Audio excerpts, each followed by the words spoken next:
درس هشتم منطق کے یہ از استاد وسیم 18 بہمن 1399 مدرسہ علمیہ ثقلین۔ جعل مرکب کی گفتگو آئے گی انشاءاللہ کہ لطیف گفتگو ہے۔ یہاں پر جعل مرکب میں ایک نظر وہ بھی ہے جو آپ بیان کر رہے ہیں نا، ایک نظر اللہ جعل مرکب میں، کیونکہ ابھی تک بحث نہیں آئی، وہاں پر بحث آئے گی تو ہم بحث کریں گے، کیونکہ بعض لوگ کہتے ہیں، بلکہ مشہور منطقی کہتے ہیں کہ جعل مرکب بھی تصدیق ہے۔ آغا مظفر اس کو نہیں مانتے، المنطق والے۔ اللہ بحث آئے گی انشاءاللہ، ہم وہاں پر کریں گے بحث کو۔ پس تصدیق اور تصور کے اندر، کیونکہ آغا یہ میں اس پر اس لیے زور دے رہا ہوں کہ یہ مسئلہ آپ لوگوں کے لیے کلیئر ہونا چاہیے، واضح۔ اکثر جگہوں پر میں نے جو دیکھا ہے، اکثر جگہوں پر 99% بتا رہا ہوں، جس جگہ پر بھی میں نے امتحان لیا ہے، مجھے تصدیق کی تعریف درست نہیں بتاتے، اور یہ اہم ہے اور مشکل بھی نہیں ہے، اتفاق سے مشکل بھی نہیں ہے۔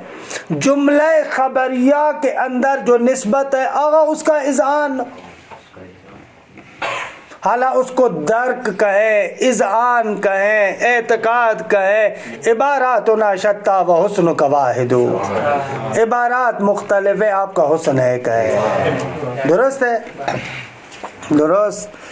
خب یہ ہو گئی تصدیق۔ آغا مظفر نے اسی مسئلے کو ایک مثال میں سمجھایا ہے کہ اس مثال کو آپ لوگ مجھ سے بہتر جانتے ہیں، لیکن عبارت کی تطبیق کرنے سے پہلے میں چاہوں گا کہ اس مثال کو تھوڑا سا آپ سمجھیں، اس مثال کو اچھے طریقے سے آپ سمجھیں، اور جانتے ہیں آپ مجھ سے بہتر طریقے سے جانتے ہیں، یہ خود جیومیٹری کا مسئلہ ہے کہ آپ مجھ سے بہتر جانتے ہیں۔ ایک مثال دی ہے ٹرینگل کی، مثلث کی، اس مثال کو تھوڑا سا بس آغا نے اوپر نیچے کیا ہے، لہذا اکثر لوگ اس مثال کے اندر الجھ جاتے ہیں، تو اس کو تھوڑا سا دیکھیے گا۔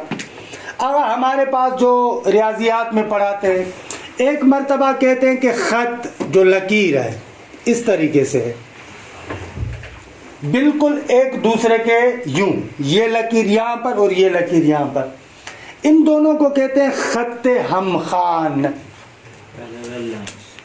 درست ہے، اعلیٰ انگلش میں جو بھی آپ اس کو کہیں، خط ہم خان۔ ہم خان خط وہ ہیں کہ اگر ان کو آپ اس طریقے سے آپس میں جوڑے تو ایک ہی خط بن جاتی۔ درست ہے آپ؟ ایک مرتبہ خط ایسے ہے، اوپر سے ایک خط آپ نے بنائی اور ایک خط بالکل اس کے نیچے سے بنائے، ٹرین کی دو پٹڑیوں کی طرح، ٹرین کی دو پٹڑیوں کی طرح، ان کو کہتے ہیں خطوط متوازی، متوازی خطوط۔ درست ہے؟ ایسے ایک مرتبہ ایسے آپ خط بناتے ہیں، یوں خط بنائی ایسے، اور دوسری خط آپ اس طریقے سے یوں بناتے ہیں ایسے۔ درست ہے؟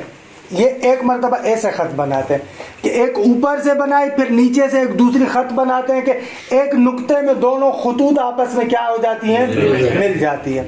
تو یہاں پر ان دونوں خطوط کا یہ جو مشترکہ نقطہ ہے، یہاں پر یہ دونوں خطوط ملی اور پھر اس طریقے سے پھیل رہی ہیں، جیسے مثلا دو انگلیاں ہیں، ان کو ایسے کھولیں آپ، تو اس نقطے پر دونوں انگلیاں مل رہی ہیں اور یہاں پر ایسے کھل رہی ہیں، تو اس چیز کو، یہ دونوں کے درمیان جو یہ چیز ہے، اس کو کہتے ہیں زاویہ۔ اس کو کیا کہتے ہیں؟ زاویہ۔ اسے کہتے ہیں زاویہ۔ درست ہے آقا، یہ زاویہ ہے۔ اور یہ جو دو خط ہیں جن کی وجہ سے زاویہ بن رہا ہے، ان کو عربی زبان میں ہر ایک خط کو کہتے ہیں ذیل۔ کیا؟ ذیل۔ یہ جو یہ خط ادھر سے جو زاویے کے دونوں بازو بنے ہوئے ہیں، درست ہے، زاویے کے جو دو بازو آپ نے بنائے، ان کو ہم کہتے ہیں ذیل۔ دونوں کو ملا کر یا اس قسم کے خطوط کو ملا کر کہتے ہیں اضلاع۔ اضلاع یعنی یہ زاویوں کے جو بازو ہیں، جو زاویہ آپ بنا رہے ہیں نا، اس کے جو بازو ہیں، جو خطوط ہیں، ان کو ہم کہتے ہیں اضلاع۔ کہ یہ الفاظ یہاں پر کیا ہے کہ استعمال ہو رہے ہیں نا، تو مجبور ہوں کہ ان کی وضاحت کروں۔ اچھا، یہ ایک مرتبہ ایسے زاویہ ہے، کہ آپ اچھے طریقے سے جانتے بھی ہیں اس کو خوب. ایک مرتبہ آغا زاویہ آپ یوں بناتے ہیں, ایک خط افقی بناتے ہیں, یعنی ایسے سیدھی خط, ٹھیک ہے آغا, ایسے سیدھی خط, یہ افقی خط جو آپ نے بنائے. اسی افقی خط کے اوپر ایک عمودی خط بنائے ایسے. اللہ ہماری تو سیدھی بھی نہیں بن رہی. صحیح ہے, ایک خط افقی بنائے اور اس کے اوپر بالکل عمودی خط بنائے جو اس افقی خط پر آ کر مل جائے, جیسے یہاں پر. تو اس کے ملنے سے بھی دو زاویے بنے, ایک یہ زاویہ بنا ادھر سے اور ایک یہ زاویہ ادھر سے بنا. درست ہے. اس زاویے کو بھی ہم کہتے ہیں کہ 90 درجے کا 90 درجے کا زاویہ ہے, اور یہ بھی 90 درجے کا زاویہ ہے. درست ہے. خط افقی بنائے, پھر اس کے پاس سیدھی بالکل عمودی خط لے کر آئے تو دو زاویے بنے, یہ زاویہ اور یہ زاویہ. یہ جو 90 درجے کا زاویہ ہوتا ہے اس کو ہم کہتے ہیں زاویہ قائمہ. کیا کہتے ہیں؟ زاویہ قائمہ. اگر زاویہ قائمہ یعنی جو 90 درجے کا زاویہ, 90 درجے کا جو زاویہ ہوتا ہے اس کو ہم کہتے ہیں زاویہ قائمہ. اگر آپ زاویہ بنائیں جو 90 درجے سے کم ہو, ایسے ایسے خط بنائیں, یہ 90 درجے سے کم زاویہ ہے, تھوڑا سا آپ اس عمودی خط کو ادھر سے ٹیڑھا کر دیتے ہیں, ٹھیک ہے. فرض کریں کہ یہ 70 درجے کا فرض کریں. آپ اس زاویے کو کہتے ہیں زاویہ حادہ. کیا کہتے ہیں؟ زاویہ حادہ. جو 90 درجے سے آگا سجاد, جو 90 درجے سے کم کا ہو, آپ لوگوں کو پتا ہے, یہ بچپن میں آپ لوگ پڑھ چکے. خوب, اگر 90 درجے سے زیادہ کا زاویہ ہو, ایسے بنا, ایسے اس طرح, صحیح ہے نا. 90 درجے سے مثلا بڑھ گیا, فرض کریں کہ 120 بنا, اس کو کہتے ہیں زاویہ منفرجہ. کیا؟ زاویہ منفرجہ, پھیلا ہوا. ہاں, 90 درجے سے زیادہ کا زاویہ ہو تو اس کو کہتے ہیں زاویہ منفرجہ. اگر 90 درجے سے کم تر ہو اس کو کہتے ہیں زاویہ حادہ, اور بالکل جو 90 درجے کا ہے اس کو کہتے ہیں زاویہ قائمہ. یہ 3 زاویے پڑھاتے ہیں ہمیں. صحیح ہے, درست ہے یہ جی. جس میں ذل لکھا ہے اس کو کیا کہیں گے؟ یہ ذل, اس والے زاویے کو کیا کہیں گے؟ ہاں ابھی آتے ہیں اس کی طرف, اس کی طرف ابھی آ رہا ہوں, اس کی طرف آ رہا ہوں. یہ جو ہم نے یہاں پر بنایا, اس کو سیدھا بنا دوں بنا.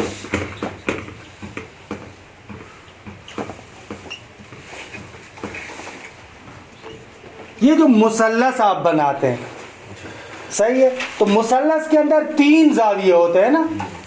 ایک یہاں پر زاویہ بنا, ایک یہاں پر زاویہ بنا, ایک یہاں پر زاویہ.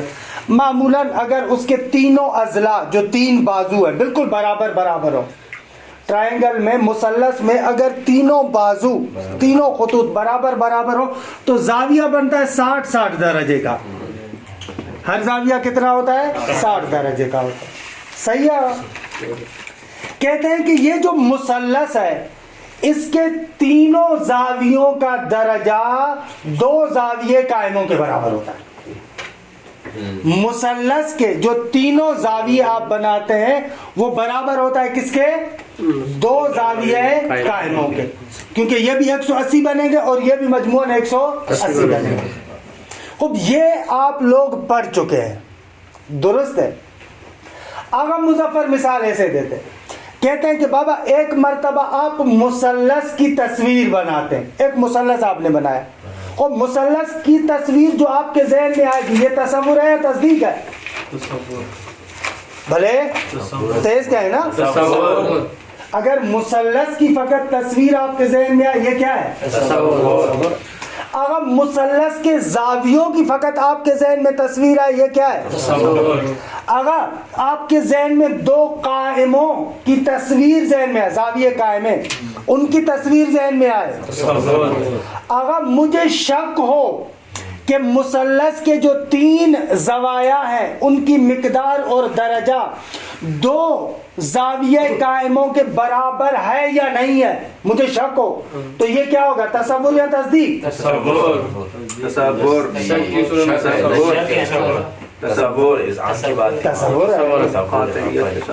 اگر شک ہو تو کیا ہے؟ تصور۔ اگر میں برہان کے ساتھ یقین کی منزل پر پہنچ گیا کہ آغا مثلث کے تینوں زوایا برابر ہیں دو زاویہ قائموں کے، تو یہ اب کیا بنے گی؟ تصدیق بنے گی۔ یہ پوری عبارت ہے جو ابھی ہم لوگ پڑھنے جا رہے ہیں، صحیح ہے؟ اگر اس کو ہم لوگ سمجھ گئے کہ انشاءاللہ سمجھ گئے ہوں گے، آرام سے عبارت کی طرف آئے۔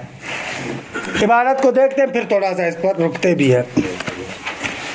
التصور والتصدیق، فرماتے ہیں اذا رسمت مثلثان، جب آپ ایک مثلث بنائیں، رسم نہ بنانا لیکن ترسیم کرنا، یہ ایسے جیسے مثلا جیسے میں نے بنایا، اس قسم کے بنانے کو رسم کہتے ہیں۔ جو پینٹر مثلا پینٹنگ بناتا ہے اسی لیے اس کو عربی زبان میں کہتے ہیں رسام، صحیح ہے؟ پینٹر کو بھی رسام کہتے ہیں، صحیح ہے؟ تو یہاں پر اردو میں تو بہرحال یہی ترجمہ ہوگا، اذا رسمت مثلثاً، جب آپ ایک مثلث بنائیں، درست ہے؟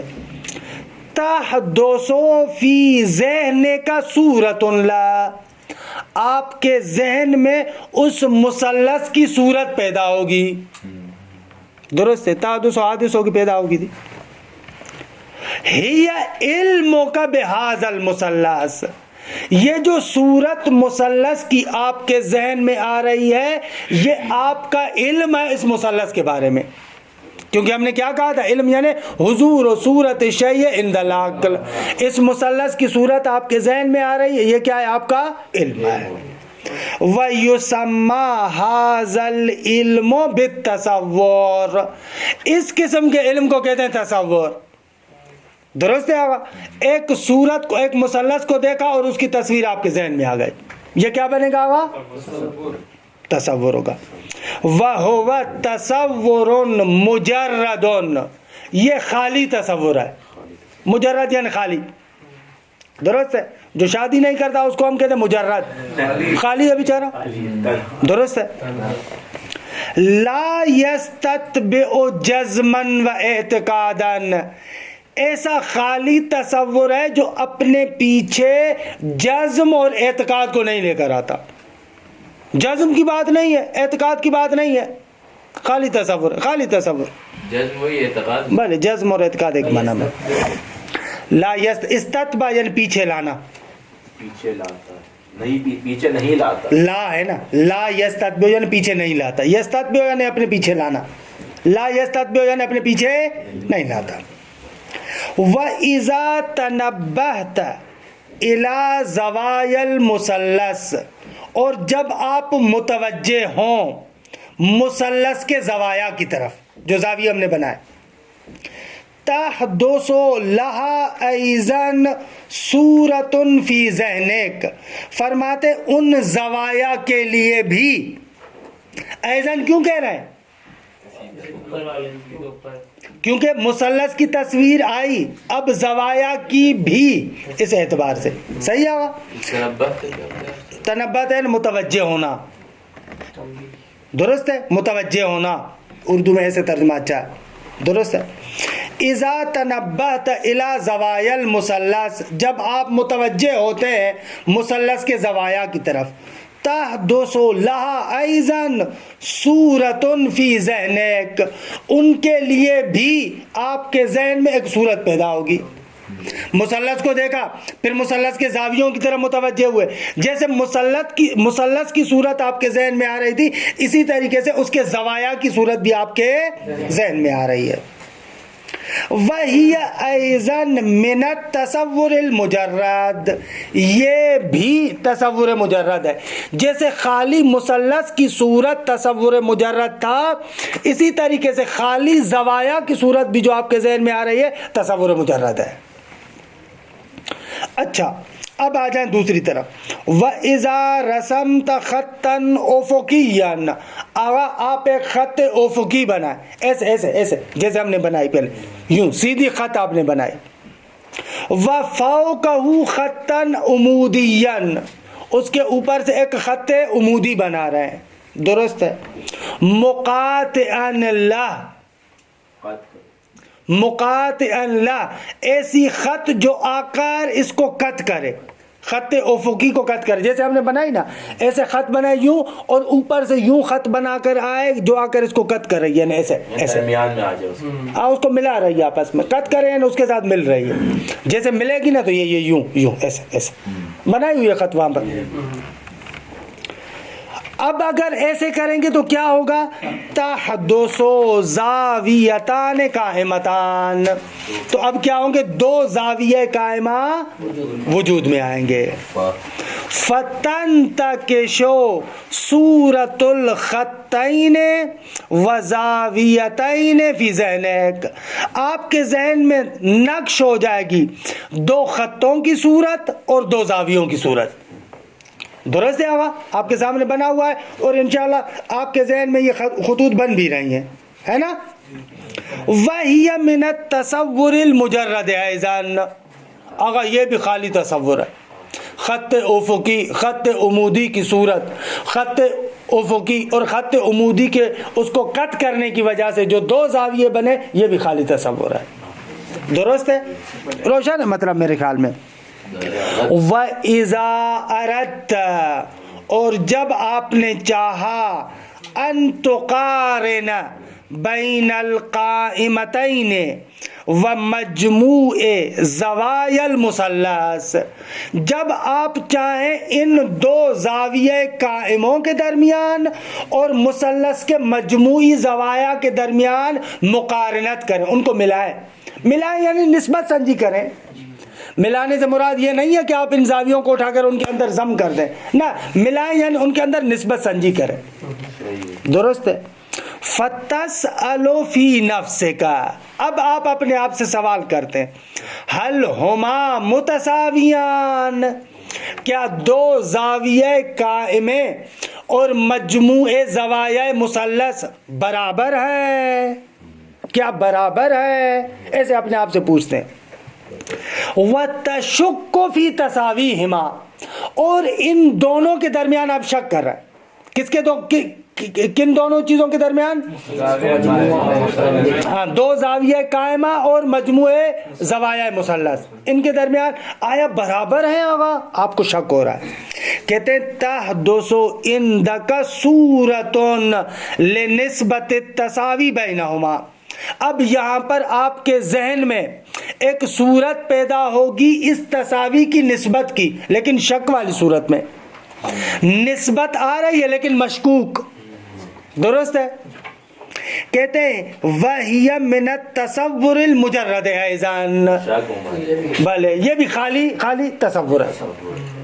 اچھا، پس خالی ان چیزوں کا تصور کیا تب تصور تھا، نسبت کا تصور کیا لیکن نسبت مشکوک ہے پھر بھی تصور.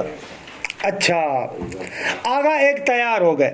فَإِذَا بَرْهَنْتَ عَلَى تَسَاوِيهِمَا، آگا علی عباس نے کہا کہ نہ بھائی میں برہان قائم کرتا ہوں، مجموع زوایا مثلث اور دو زاویہ قائمہ یہ دونوں برابر ہوتے ہیں. میں دلیل دیتا ہوں. آقا نے ماشاءاللہ دلیل بھی دے دیا کہ دو زاویہ قائمے میں سے ہر زاویہ 90 درجے کا ہوتا ہے، اور مثلث کے اگر تینوں جو اضلاع ہیں، تینوں جو بازو ہیں وہ برابر ہوں تو ہر زاویہ 60 درجے کا بنتا ہے. مجموعی طریقے سے مثلث کے زوایا 180 اور دو زوایا قائمہ بھی 180 بنتے ہیں. ماشاءاللہ برہان دونوں نے ثابت کیا کہ برابر ہے. اچھا، اب جو اس نسبت کی صورت آپ کے ذہن میں آئے گی وہ تھوڑی سی مختلف ہے. وہ کیا ہے؟ آپ کو اس نسبت کا اذعان پیدا ہوگا، اس نسبت کا یقین پیدا ہوگا. خوب اس کو تصدیق کہتے ہیں. فَإِذَا بَرْهَنْتَ عَلَىٰ تَسَاوِيهِمَا، جب آپ نے برہان قائم کیا کس کے درمیان؟ دو زوایائے قائمہ اور مجموع زوایائے مثلث برابر ہوتے ہیں، اس تساوی پر آپ نے برہان قائم کیا.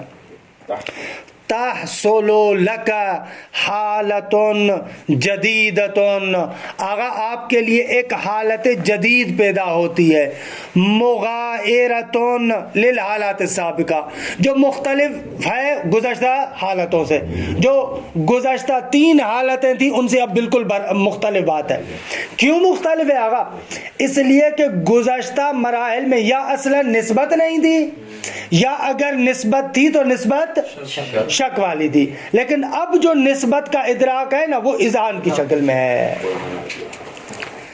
آقا وہ کیا ہے حالت جدیدہ؟ وہ حالت جدیدہ یہ ہے، وَهِيَ ادراکو کا، وہ حالت جدیدہ یہ ہے جو آپ نے درک کیا ہے، لمطابقت النسبت للواقع، آپ نے درک کیا ہے کہ یہ نسبت واقع کے مطابق ہے. واقع یعنی حقیقت، واقع یعنی کیا؟ حقیقت. یہ جو نسبت ہے واقع یعنی حقیقت کے مطابق ہے. المستلزم لحکم النفس، آقا یہ جو آپ کا ادراک ہے کہ نسبت واقع کے مطابق ہے، یہ مستلزم ہے کہ آپ کا نفس حکم لگا ہے. خوب یہاں پر آقا نے جو لفظ حکم استعمال کیا ہے دقت کیجیے گا، یہاں پر حکم اسی اذعان کے معنی میں ہے. کس معنی میں ہے؟ اذعان کے معنی میں. جو بعد میں لفظ لے کر آ رہا ہے نا، جو بعد میں لفظ لے کر آ رہا ہے وہ اسی حکم کی تفسیر ہے. جیسے ہی آپ نے اس نقطے کو درک کیا کہ نسبت واقع کے مطابق ہے، اس نسبت کا ادراک اپنے پیچھے کیا لے کر آتا ہے؟ اذعان نفس، کہ نفس مطمئن ہو جائے. کیا ہو جائے؟ نفس مطمئن ہو جائے. لحکم النفس یعنی نفس مطمئن ہو جائے. بعد میں ایک نقطہ عرض کرتا ہوں، پہلے عبارت کی تطبیق کر لوں. وَإِذْعَانِهَا، اور نفس انسان اذعان یعنی وہ اطمینان، نفس انسان اطمینان پیدا کرتا ہے. وَتَصْدِيقِهَا، یہاں پر تصدیق سے مراد یعنی نہ یہاں پر تصدیق سے مراد یعنی یہ جو آپ کا نفس مانتا ہے ہاں ایسے ہی ہے. یہ لفظ جو تصدیق ہے نا، اس تصدیق سے مراد کیا ہے؟ تصدیق اردو، ہاں کہ ہاں ایسے ہی ہے، ہاں ایسے ہی ہے، درست ہے. وہ تصدیق ہے بالمطابقہ، آپ کا نفس مانتا ہے کہ بابا اسی طریقے سے ہے، درست ہے. اب یہاں پر جو ہم تصدیق کہہ رہے ہیں منطق میں دقت کیجئے گا، ہم جو تصدیق کہہ رہے ہیں وہ کس کو کہہ رہے ہیں؟ اس نفس کے ماننے کو کہتے ہیں یا اس نسبت کے ادراک کو کہتے ہیں؟ احسنتم بارک اللہ. ہم لوگ جو یہاں پر منطق میں تصدیق کہہ رہے ہیں وہ اس نفس کے ماننے کو نہیں کہتے، بلکہ اس سے پہلے جو آپ نے ادراک نسبت کیا ہے، گزشتہ جلسے میں نے عرض کیا تھا، درست ہے. آقا مظفر کہہ رہے ہیں پتہ ہے یہ جو ادراک نسبت ہے اس کو تصدیق کیوں کہتے ہیں؟ حالانکہ منطق میں تصدیق جسے آپ کہہ رہے ہیں، عرف میں ہم اس کو تصدیق نہیں کہتے. عرف میں منطقی تصدیق کا لازمہ تصدیق کہلاتا ہے. عرف عام میں جو ہم عام اپنی زندگی میں تصدیق کہتے ہیں وہ کسے کہتے ہیں؟ اس ادراک نسبت کے بعد جو آپ کا نفس مانتا ہے، یعنی دوسرے لفظوں میں تصدیق منطقی کا لازمہ تصدیق ہے. دقت کریں، تصدیق منطقی کا لازمہ تصدیق ہے. تو کہہ رہے ہیں یہاں پر منطق میں بھی ہم نے ایک شے پر نام رکھا ہے اس کے لازم کا. یا اللہ کی فہمید کی نہ فہمید نہ، مطلب آسان ہے اور ویسے ہم نے زحمت بھی کافی کی ہے. سمجھ میں آیا کہ ادراک نسبت کہ جس کا لازمہ تصدیق نفس ہے، درست ہے. یہ انشاءاللہ آپ بلاغت میں پڑھیں گے کہ مجاز مرسل کہلاتا ہے. کیا کہلاتا ہے؟ مجاز مرسل. مثلا آپ کیا کہتے ہیں؟ جرل میزاب. اگر پرنالہ بہتا ہے، عزیز من پرنالہ بہتا ہے یا پرنالے سے پانی بہتا ہے؟ کیوں کہتے ہیں کہ جرل میزاب پرنالہ بہتا ہے؟ یہ مجاز ہے، اعلیٰ لازمہ نہیں، حال و مال کا علاقہ ہے. وہاں پر حال و مال کا علاقہ ہے، وہاں پر علاقہ حال و محل ہے. درست ہے کہ ایک محل واقع ہو رہا ہے، ایک اس کے اندر حال ہے. درست ہے. اس کو کہتے ہیں مجاز مرسل. مجاز تو پڑھا ہے نا، لفظ کو اپنے معنی میں استعمال کریں حقیقت ہے، لفظ کو اپنے معنی میں استعمال نہ کریں دوسرے معنی میں استعمال کریں اس کو کہتے ہیں مجاز. اگر مجاز اپنی مرضی سے ہوتا ہے کہتے ہیں نہ، حقیقی معنی اور مجازی معنی میں کوئی رابطہ ہونا چاہیے. حقیقی معنی اور مجازی معنی میں کیا ہونا چاہیے؟ رابطہ ہونا چاہیے، جس کو ہم کہتے ہیں علاقہ. وہ علاقہ دو طریقے سے ہوتا ہے. خوب دیکھیے کیا کرے، اس عبارت کے ٹکڑے کو سمجھنے کے لیے مجبور ہے کہ تھوڑی سی وضاحت آپ کو کریں. آغا جان، حقیقت و مجاز تو آپ گزشتہ منطق میں پڑھ چکے ہیں نا؟ ہاں، کس کو یاد ہے جی؟ وہ لفظ جو اپنے معنی ہے موضوع اللہ کے لفظ، وہ حقیقت ہے، وہ جو معنی ہے موضوع اللہ کے استعمال. اگر لفظ اپنے معنی میں استعمال ہو، اگر لفظ اپنے معنی میں استعمال ہو اسے کہتے ہیں حقیقت. اس معنی کو حقیقی کہیں گے اور اس استعمال کو حقیقت کہیں گے. اور اگر غیر معنی میں استعمال ہو، غیر معنی موضوع اللہ میں معنی میں استعمال ہو، اسے کہتے ہیں مجاز. اسے کیا کہتے ہیں؟ مجاز. یا اللہ، مجاز. وہاں پر ہی ذکر کرتے ادبیات میں، منطق میں بھی ہم پڑھ چکے تھے کہ ادبیات میں انشاءاللہ آپ پڑھیں گے، معنی بیان میں پڑھیں گے. اگر معنی مجازی اور معنی حقیقی میں علاقہ ہونا چاہیے. کیا؟ علاقہ. معنی حقیقی علاقہ ہے نا، رابطہ، مناسبت. درست ہے. معنی حقیقی اور مجازی میں علاقہ ہونا چاہیے. کیا؟ علاقہ یعنی رابطہ، مناسبت، علاقہ ہونا چاہیے.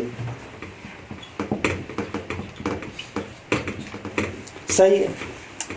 اگر وہ علاقہ مشابہت ہو، کیا ہو؟ مشابہت ہو. آغا شعر ہے، شعر. موسیٰ صاحب کیا ہے؟ شعر ہے. ہاں. کیوں؟ اس لیے کہ شعر میں اور آغا موسیٰ میں مناسبت شجاعت کی دونوں بہادر. اگر علاقہ مشابہت ہو اس کو کہتے ہیں استعارہ. یہ کتنا لفظ استعمال کرتے ہیں، اس کا معنی یہ ہے استعارہ مجاز کی قسم ہے، لیکن مجاز کی وہ قسم جہاں پر حقیقی اور مجازی معنی میں کیا ہو؟ مشابہت کا علاقہ ہو. اگر علاقہ مشابہت ہو اس کو کہتے ہیں استعارہ. علاقہ کو اگر رابطہ لکھ دیں مسئلہ نہیں جی، علاقہ کی جگہ رابطہ لکھ دیں. اگر وہ علاقہ اصطلاح ہے، یہ اصطلاح ہے، مراد وہ مناسبت ہے، رابطہ ہے، جو بھی کہیں. لیکن اصطلاحات کو اگر آپ اپنے پاس محفوظ کریں گے تو آپ اصطلاحات میں بات کرنے والے ہوں گے. صحیح ہے. وہ جو علاقہ مشابہت ہے جی، پھر ہمیں سمجھ آئے گی. ہم ایسے ہو نا، مولوی بنے نا. صحیح ہے. اور اگر علاقہ غیر مشابہت ہو، کیا ہو؟ غیر مشابہت،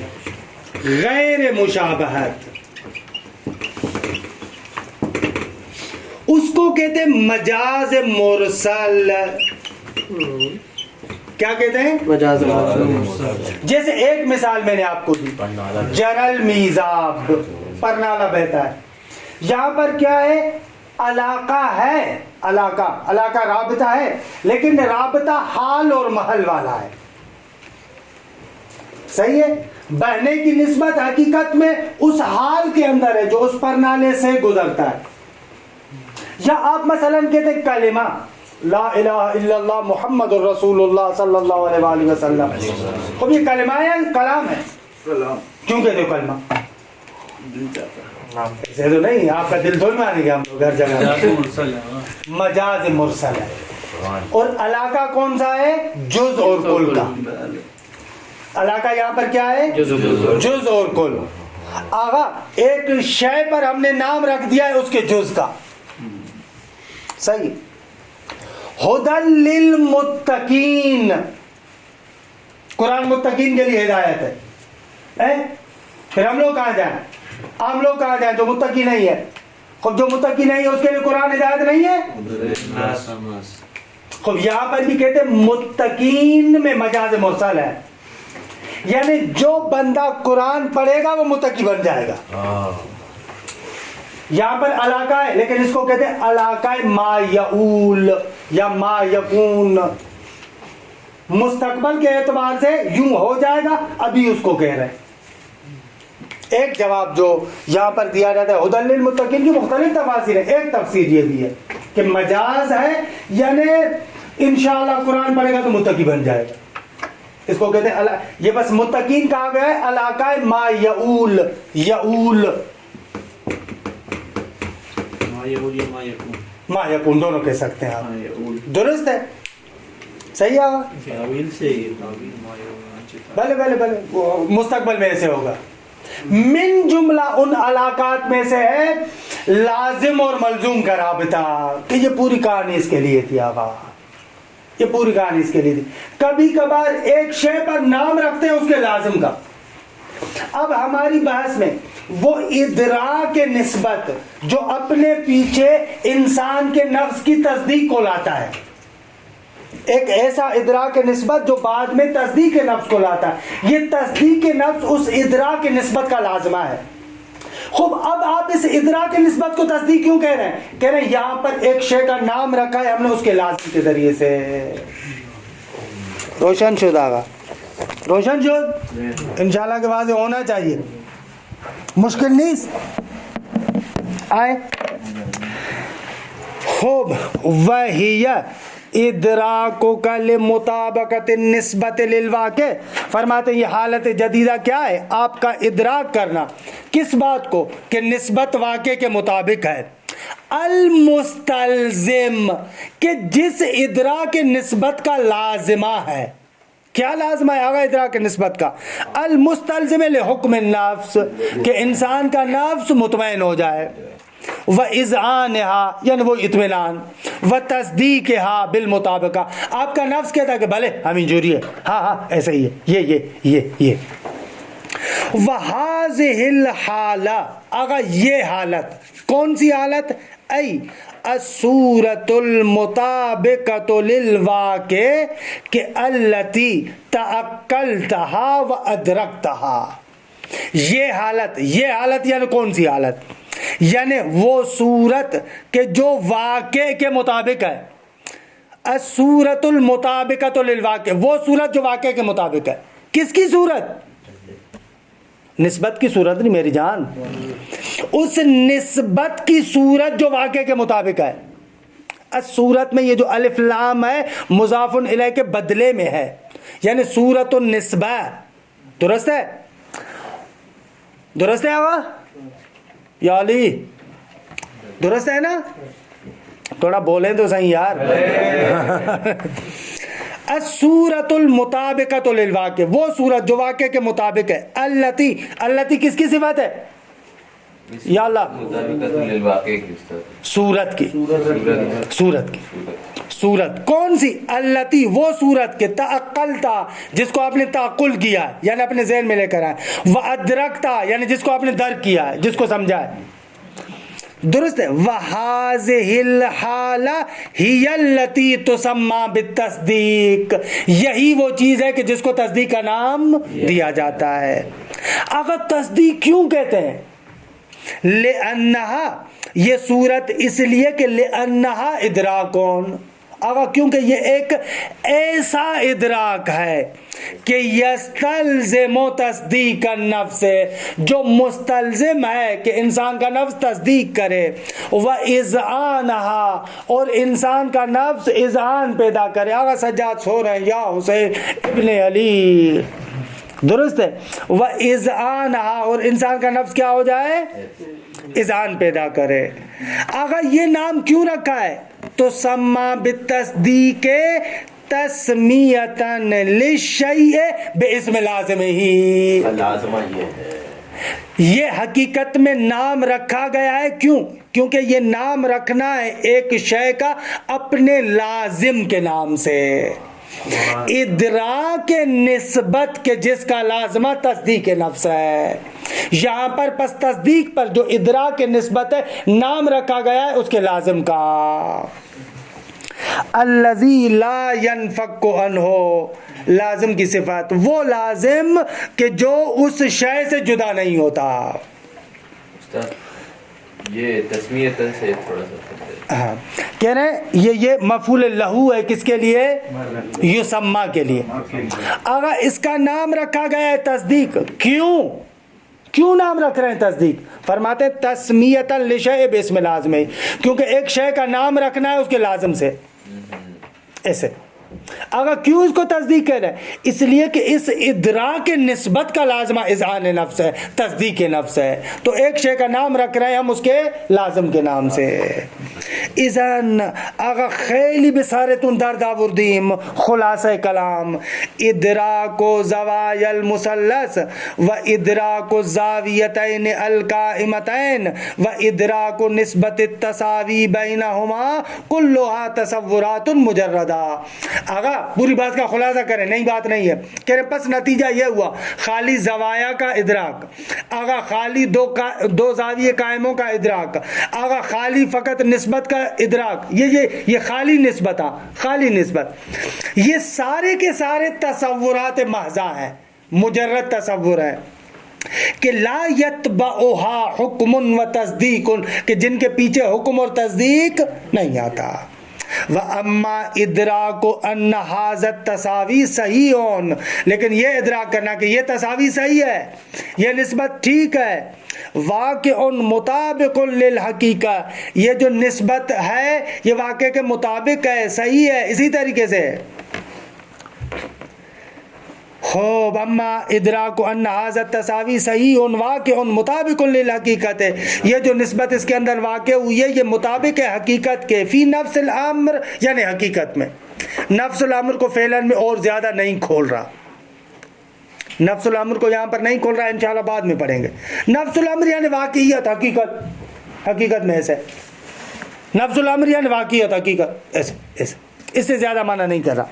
فو تصدیق، یہ تصدیق ہے. آغا وکذالک اذا ادرکت ان النسبت، آغا فقط موجبہ کے ساتھ تصدیق کو مناصر نہ کیجئے گا، بلکہ اسی طریقے سے اذا ادرکت ان النسبت فی الخبر غیر مطابقت للواقع. میں مثلا کہہ رہا ہوں ابھی رات ہے، آپ کہہ رہے ہیں کہ ابھی رات نہیں ہے. میں نے جو کہا ابھی رات ہے، آپ جو کہتے ہیں کہ ابھی رات نہیں ہے، یہ جو آپ کہہ رہے ہیں ابھی رات نہیں ہے، یہ بھی تصدیق ہے. درست ہے؟ یہ تو پھر وہی بات ہے، تو نہ آپ والی بات نہیں کر رہے، یہ بات سچی ہے. یہ بات کہ ابھی رات نہیں ہے واقع کے مطابق ہے، لیکن ابھی رات ہے تو واقعی کے مطابق نہیں ہے، یہ غلط، یہ تصدیق نہیں ہے. لیکن یہ اب میں کہوں کہ ابھی رات نہیں ہے، یہ واقع کے مطابق ہے، یہ جعل مرکب نہیں ہے. یہ یہاں پر تو اس کا الٹا نہیں کہہ رہا. نہ ایک منٹ میری بات ابھی سنیں. یہ ادراک کرنا کہ نسبت واقع کے مطابق نہیں ہے. میں اگر کہوں ابھی رات ہے اور آپ کے ابھی رات نہیں ہے، تو یہ جو آپ کہہ رہے ہیں ابھی رات نہیں ہے، یہ تصدیق ہے. یہ بھی تو واقع کے مطابق ہے کہ ابھی رات نہیں ہے، واقع کے مطابق ہے کہ ابھی رات نہیں ہے. یہ تو صحیح ہے، یہی تو میں بھی کہہ رہا ہوں. اگر میں یہ کہوں یہ کیوں کہہ رہے ہیں یہاں پہ کہ وہ جو غیر مطابق ہو، یہ دراصل تو یہ مطابق ہے جو آپ وَكَذَلِكَ، ایک منٹ عبارت کا ترجمہ دیکھیں. وَكَذَلِكَ اِذَا أَدْرَكْتَ، ادراک کیا آپ نے، کیا ادراک کیا کہ ان النسبت فی الخبر غیر مطابقت للواقع، جو آپ نسبت خبر میں دے رہے ہیں وہ واقع کے کے مطابق نہیں ہے، یہ ادراک. یعنی اگلا بندہ غلط بول رہا ہے تو ہاں آپ کہہ رہے ہیں کہ بابا میں کہہ رہا ہوں کہ ابھی رات ہے، آپ کو پتا ہے کہ ابھی رات نہیں ہے، تو تصدیق میرے والا جملہ نہیں ہے، آپ والی بات تصدیق ہے. روشن ہوا؟ مطلب روشن ہوا آگا؟ حاجی آگا آپ سے بات کر رہا ہوں نا بابا، تو جواب تو دینا انسان یار. خوب. وَكَذَلِكَ إِذَا أَدْرَكْتَ أَنَّ النِّسْبَةَ فِي الْخَبَرِ غَيْرُ مُطَابَقَةٍ لِلْوَاقِعِ، اگر انسان ادراک کرے، یہ والا ادراک تصدیق ہے. یہ جو انسان ادراک کر رہا ہے کہ نسبت واقع کے مطابق نہیں ہے، نسبت کا واقع کے مطابق نہ ہونا یہ تصدیق نہیں ہے، نسبت کا واقع کے مطابق نہ ہونا اس کا ادراک تصدیق ہے. اللہ شد انشاءاللہ. فہذا الادراک تصدیقون، یہ ادراک تصدیق ہے. وصلی اللہ علی محمد و آل بیتہ الطیبین الطاہرین.